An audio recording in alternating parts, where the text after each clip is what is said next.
ثم تولیتم، پھر تم پھر گئے، من بعد ذالک، اس کے بعد پھر تم نے توریت کے احکام کو پیٹھ کے پیچھے ڈال دیا، پھر تم توریت کے احکام کو ماننے سے منکر ہو گئے۔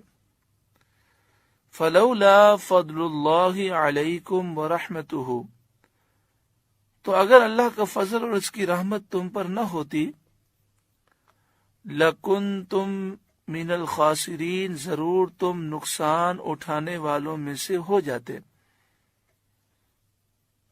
یہاں فضل و رحمت سے توبہ کی توفیق مراد ہے، اور ایک قول یہ ہے کہ یہاں فضل و رحمت سے مراد عذاب میں تاخیر ہے، اور ایک قول یہ ہے کہ فضل الہی اور رحمت حق سے مراد سرکار دو عالم صلی اللہ علیہ وآلہ وسلم کی ذات پاک مبارک ہے۔ یعنی اے بنی اسرائیل، تم نے عہد کیا، پھر جب توریت آئی تو تم نے اس عہد کو فراموش کر دیا، اس کا انکار کر دیا، پھر کوہ طور تمہارے اوپر بلند ہوا تو تم ایمان لائے، پھر تم نے توریت کے احکامات کا انکار کیا، لیکن اللہ تبارک و تعالی نے تم پر فضل و رحمت کو نازل فرمایا، تمہیں مہلت دی، یہاں تک کہ سرکار دو عالم صلی اللہ علیہ وسلم کی ذات مبارک تشریف لے آئی۔ اب تمہارے لیے سرکار دو عالم صلی اللہ علیہ وآلہ وسلم کی ذات یہ ہدایت کا نور ہے۔ تم میں سے جن لوگوں نے سرکار دو عالم صلی اللہ علیہ وآلہ وسلم کی تعلیمات کو اپنا لیا، وہ ایمان لے آئے، جیسے عبداللہ بن سلام اور ان کے اصحاب، حضرت سلمان فارسی، ان کے اصحاب، کئی یہودی اور کئی عیسائی، تو اللہ تبارک و تعالی نے انہیں خسران سے اور ہلاکت سے بچا لیا۔ اگر اللہ کا فضل اور اس کی رحمت نہ ہوتی تو تمہیں یہ مہلت نہ ملتی اور تم ہلاک ہو جاتے۔ وَلَقَدْ عَلِمْتُمُ الَّذِينَ اعْتَدَوْا مِنْكُمْ فِي السَّبْتِ، وَلَقَدْ، اور ضرور بے شک، علمتم، تمہیں معلوم ہے، الذین، وہ لوگ تمہیں معلوم ہیں، اعتدوا منکم، جنہوں نے سرکشی کی تم میں سے، فی السبت، ہفتے کے دن کے بارے میں، فقلنا، تو ہم نے فرمایا، لہم، ان سے، کونو، ہو جاؤ، قردۃً، خاسئین، دھتکارے ہوئے بندر۔ اس کا واقعہ یوں ہے کہ شہر ایلا میں بنی اسرائیل آباد تھے، انہیں حکم تھا کہ ہفتے کا دن عبادت کے لیے خاص کر دیں اور ہفتے کے دن شکار نہ کریں، دنیاوی مشاغل کو چھوڑ دیں۔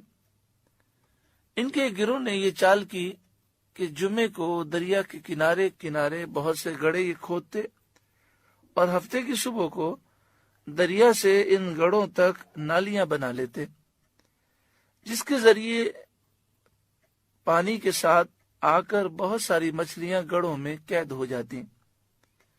اتوار کو انہیں نکالتے اور کہتے، ہم مچھلی کو پانی سے ہفتے کے دن نہیں نکالتے۔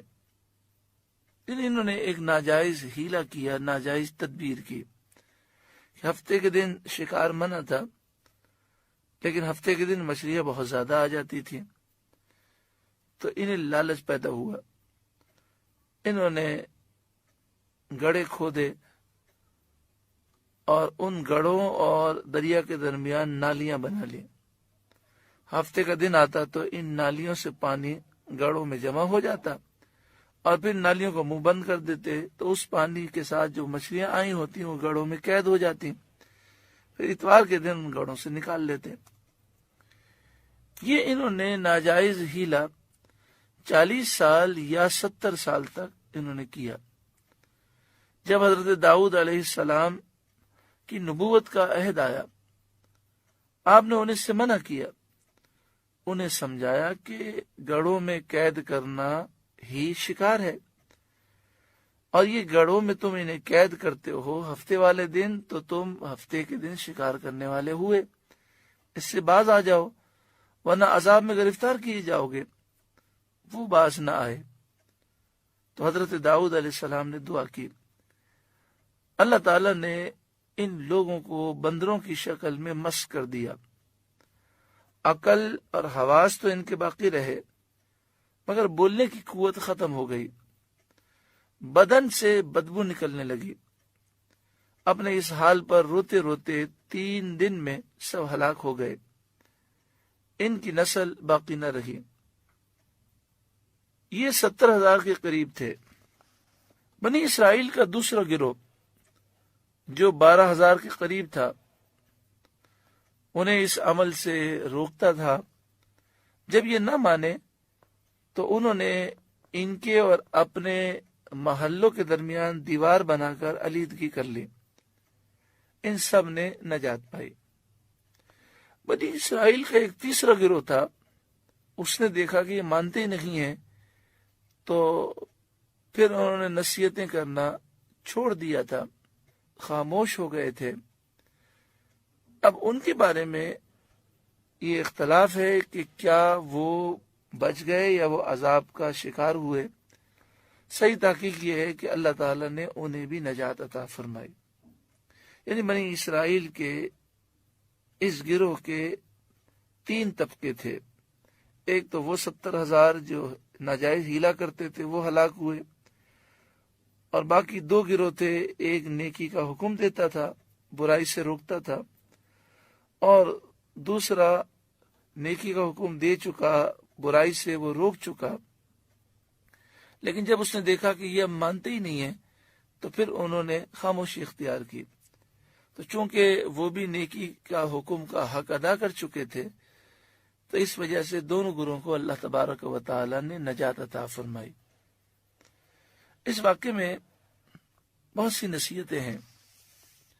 پہلی نصیحت تو یہ ہے کہ یہ بنی اسرائیل کے جو لوگ تھے یہ مسلمان تھے، اور انہوں نے اللہ کے ایک حکم کی نافرمانی کی، اللہ کا عذاب آیا۔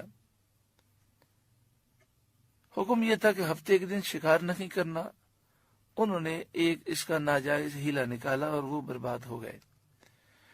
قرآن پاک کی اس آیت میں عبرت ہے ہر اس شخص کے لیے جو قرآن پاک کو مانتا ہے۔ مومن کو چاہیے کہ وہ گناہ نہ کرے، کہ گناہ کی نحوستیں انسان کو برباد کر دیتی ہیں۔ دوسری چیز، نیکی کا حکم دینا، برائی سے روکنا ضروری ہے، چاہے کوئی نہ مانے پھر بھی یہ عمل جاری رکھنا چاہیے۔ اور تیسری چیز، انہوں نے بیچ میں دیوار کھینچ لی، انہوں نے بستی اپنی الگ کر لی کہ بھئی تم اللہ کے نافرمان ہو، ہم تمہیں سمجھاتے ہیں تم مانتے نہیں ہو، تو کہیں تم پر جو عذاب آئے اس میں ہم گرفتار نہ ہو جائیں۔ تو انہوں نے ایک دیوار کھینچ لی اور انہوں نے اپنے گھر دوسری طرف کر لیے۔ تو اس سے معلوم یہ ہوا کہ جو اللہ کی نافرمانی کرنے والے ہوں، دین کے باغی ہوں، ان سے نیک لوگوں کو دوری اختیار کرنی چاہیے۔ ہاں، اس دیوار کے بیچ میں انہوں نے ایک دروازہ رکھا تھا، اس دروازے کے ذریعے یہ جاتے تھے اور انہیں نیکی کا حکم دیتے تھے، برائی سے روکتے تھے، انہیں سمجھاتے تھے۔